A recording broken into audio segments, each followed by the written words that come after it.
我何时承认了？少城主一向明理守法，不知此事该如何定夺。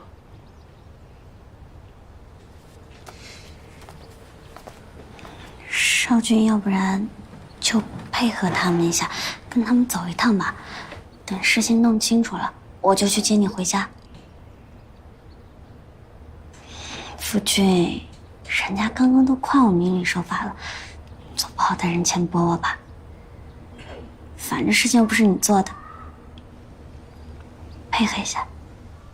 好，为夫就给你这个面子。走吧，司刑大人。韩硕，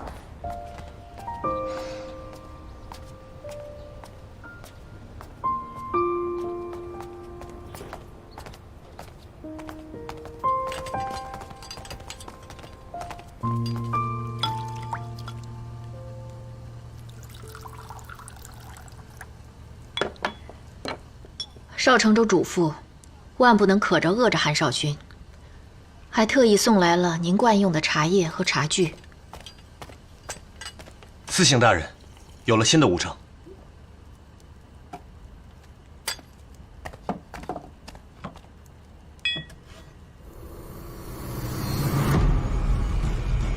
真给我了，这支卫队可是你在华阳城唯一的底牌了。你把这个给我了，万一我不值得呢？我看天色可能要下雨，便穿着你为我做的鞋子过去了。没错，这防水防滑还耐磨。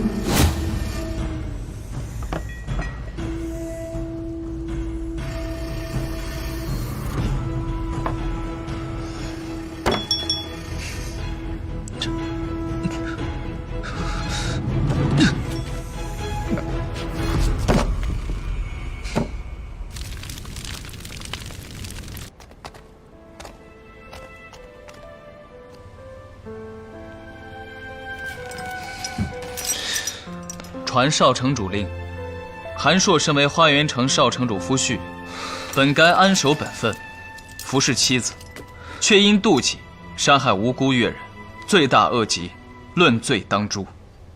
念其与花园城少城主的夫妻之情，将其流放南疆，重兵看守，不得重回花园，亦不得返回玄虎。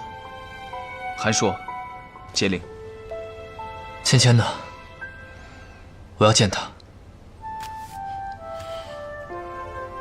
这是芊芊写给你的休书。他一定有事瞒着我。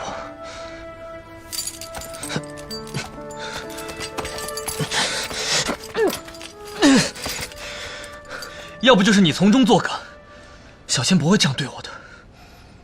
芊芊说过你不会死心，也罢，我可以让你们见上一面。